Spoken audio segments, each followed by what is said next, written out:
What drove 50,000 farmers to abandon their lands, leaving America's heartland a ghost town? The eerie truth behind these lost farms will leave you questioning what's still out there. If you're ready to dive into this chilling mystery, drop a quick like and subscribe to uncover more true haunting tales with us. Picture a lonely dirt road in Iowa, stretching under a sky so heavy with clouds it feels like the world's holding its breath. Empty farmhouses line the horizon, their windows dark like eyes that have seen too much. What drove 50,000 farmers to vanish from America's heartland, leaving behind ghost towns and fields whispering secrets no one dares to hear? I stumbled across this story in the winter of 2021, flipping through a dusty archive of 1980s newspapers in a small-town library. The headline screamed of lost farms foreclosed, families broken, entire communities erased. It stuck with me, like a shadow you can't shake. Imagine standing in one of those abandoned barns, the air thick with the scent of old hay and regret, wondering what broke the people who once called it home. This isn't just a chapter in a history book, it's a mystery that clings to the empty fields of rural America, where the silence feels alive, almost watchful.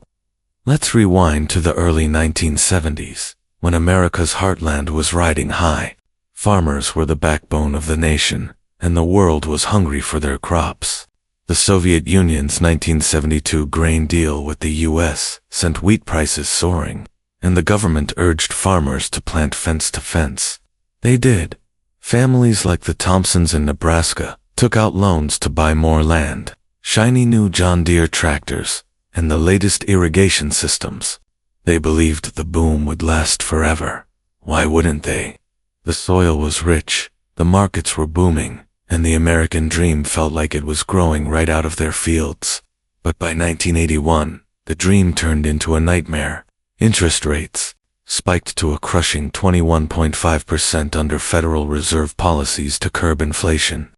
At the same time, global grain prices collapsed as the Soviet deal fizzled and exports tanked.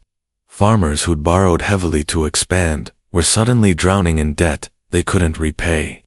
Picture this: a farmer wakes up to a foreclosure notice nailed to his front door, the ink still fresh, telling him his family's century-old farm is no longer his. Can you imagine the gut punch of that moment? Losing not just your livelihood, but your legacy, your identity, your home. Iowa was ground zero. By 1983, the state was losing 500 farms a month to public auctions. I read about one in Grundy County, where a crowd gathered on a bitter February morning, their breath fogging in the air, as a family's life was sold off, piece by piece. Tools, even the kids' 4-H pigs. Karen Heidman, a farmer's wife from Black Hawk County, shared a story that still haunts me. Her neighbor, a third-generation farmer named Dale, left a suicide note that began, "The farm killed me." I keep turning that over in my mind. How does a piece of land, something you've loved and worked for decades, become the thing that destroys you? The numbers tell a brutal story. By the late 1980s, an estimated 300,000 U.S. farmers had defaulted on their loans, with 50,000 in Iowa alone losing everything. Rural banks were collapsing faster than during the Great Depression 138. In 1985 alone, small towns withered as the ripple effects hit. For every 4 farms that went under, one local business, a feed store, a diner, a hardware shop, its doors. In Waterloo, Iowa, 14% of the population just picked up and left, leaving behind empty homes and silent streets. If you walked those streets today, what would you hear? The echo of kids playing in yards, long overgrown, or just the wind rattling loose shingles. This wasn't just about money, it was deeply personal. Take the Kalbach family in Adair County, Iowa. Barb Kalbach, a 5th-generation farmer, watched her neighbors disappear one by one, their farms swallowed by foreclosures or sold to corporate agribusiness. Every loss felt like a piece of our community died, she said in a 2019 interview. The Kalbachs held on, but they had to abandon their livestock and mixed crops, switching to monoculture corn and soybeans just to survive. Imagine standing in their fields, watching the last of their dairy cows loaded onto a truck, knowing your family's way of life was slipping away forever. Do people still fight that hard to hold on to their roots today, or have we forgotten what it means to be tied to the land? The farmers didn't go quietly. In 1979 and 1980, they organized tractorcades to Washington, D.C., hundreds of tractors rumbling through the Capitol like a desperate cry for help. The American agriculture movement led protests, chaining themselves to courthouse doors to stop sheriff's sales.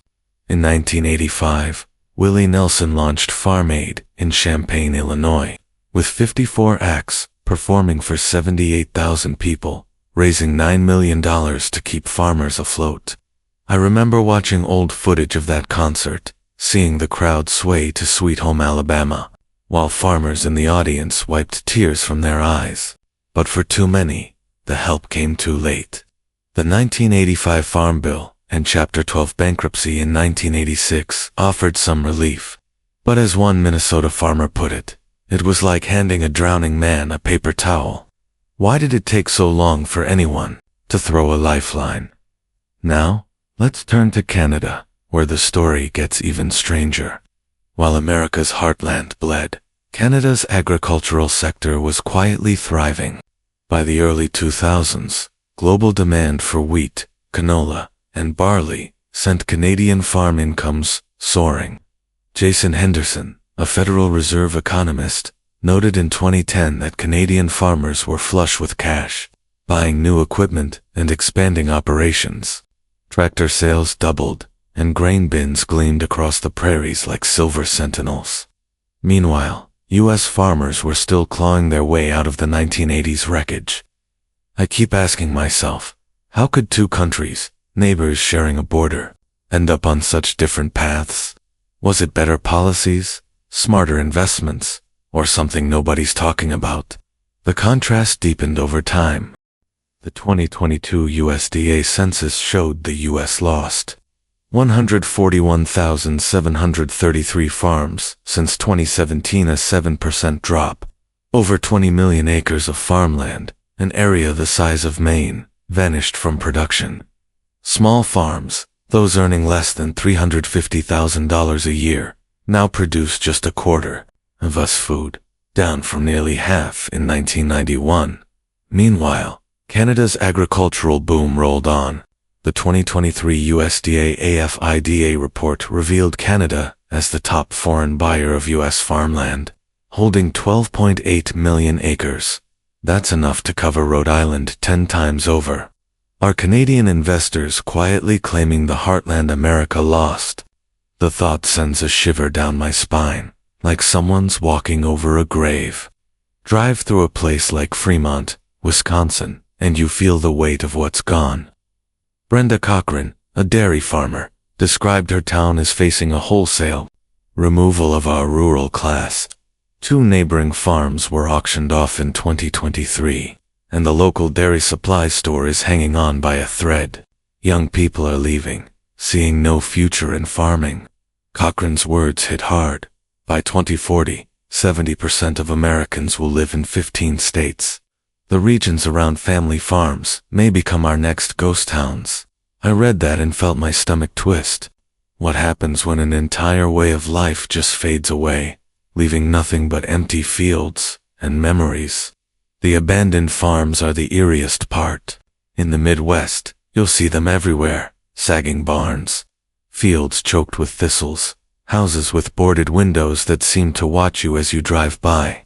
Photographer David Peterson, who documented the 1980s crisis, said it broke his heart. I felt like I was one of them, he told a reporter in 2015. I got angry, just like the farmers. Some folks swear these places feel haunted not by ghosts in white sheets, but by the weight of lives left behind. Take Leon Statz, a Wisconsin farmer who sold his 50 dairy cows in 1999 and took his own life. His neighbor, Randy Roker, is still losing $30,000 a month trying to keep his farm alive. Imagine standing in Leon's empty barn, hearing the wind howl through the rafters. Does it sound like morning or something else? The mystery deepens when you look at what's replaced. These farms, corporate agribusiness has taken over, with semi-automated pig barns and vast monoculture fields dominating places like Iowa. Barb Kalbach's words echo in my head. We're the last family still working the land. Is America's heartland becoming a corporate machine, churning out crops while the soul of rural life slips away? And what's left in those abandoned places? Not just weeds and rust, but stories of families who fought and lost, of communities that crumbled, of dreams that died in the dirt. The human toll is what hits hardest. The 1980s crisis didn't just bankrupt farmers. It tore families apart. Suicides spiked as men and women faced losing their legacy. In 1985, Senator Tom Dashley called it one of the worst times anyone in agriculture could remember. I keep thinking about those white crosses on courthouse lawns in Iowa, each one marking a farm lost, a family broken. Karen Heidman's neighbor wasn't alone. In Minnesota, a farmer named John wrote a letter before his death, saying, "I can't face my kids knowing I failed them." I read that and felt a lump in my throat. Do we still honor that kind of sacrifice, or have we moved on, leaving those stories to fade? Canada's success only makes the loss feel sharper. There are government-supported smaller farms with better loan programs and fewer regulations. By 2024, the U.S. was importing 26% of its meat, often repackaged as product of USA, while Canada exported wheat and canola to a hungry world. It's like America's heartland was sold across the border, piece by piece. Why did one nation's farmers thrive while another's vanished? I can't shake the feeling there's more to this story, something buried in the numbers and the silence. Then there are the personal stories that bring it home. In Missouri, Skylar Holden, a cattle farmer, signed a $240,000 USDA contract in 2024 for conservation practices, only to have the funds frozen by a Trump administration order. "It scares me for the future," he said. In Maryland, Laura Beth Resnick's flower farm was counting on a $36,000 grant for solar panels. Now, in limbo. These aren't just headlines, they're people betting their lives on promises that might not hold. If you were Skylar, staring at a field you can't afford to plant, what would you do? The abandoned farms tell their own tales. In Wisconsin, a farmer walked away after a foreclosure, leaving behind a house where his kids' height marks are still etched into the kitchen doorframe. In Iowa, another described the wind howling through a neighbor's empty barn, like it was crying. These places aren't just empty, they're heavy with loss. I read about a photographer who visited an abandoned farm in Kansas and found a child's shoe in the weeds, covered in dust. What happened to that family? Did they start over, or are they part of the Heartland's ghosts? So, what's lurking in America's lost farms? It's not just crumbling buildings or overgrown fields. It's the ripple effects: communities hollowed out, schools closed, vets and mechanics gone. It's the rise of factory farms, the loss of a way of life, the suicides that nobody talks about enough. And it's the question that lingers. What have we given up by letting the heartland fade? Maybe the real ghost isn't a spirit, but the absence of something vital, something we didn't realize we were losing until it was gone. The next time you pass an abandoned farmhouse, stop and listen. The wind might carry a story, a warning, or a plea to remember what America's heartland used to be. If this eerie tale kept you hooked, share in the comments where you're watching from and what time it is. Stay curious.